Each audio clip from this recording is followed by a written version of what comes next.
Kawula nuwun nuwun Nugraha saha siwirasing Gusti Kama Tunggal mugi tansah kajiwa kasarira wonten angka kita sawadga. Para putra sepuh ingkang kawula pundi-pundi wonten pangasanipun Bapak Kepala Desa Klontor ingkang pantes nudarsaning kalotasi saha kautamaning Budi Darma ingkang pantes nampi panghormatan. Para lenggah kakung saha putri ingkang tuhu kawula tresnani.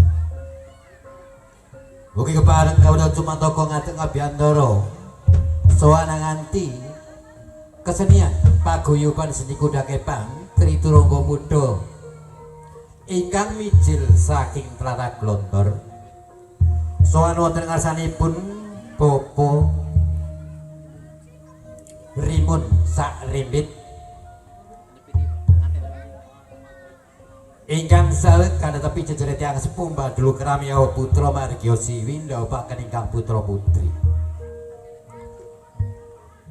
Kawula sarombongan badhe atur panglipur seni tari kuda kepang Triturangga Muda saking Klontor.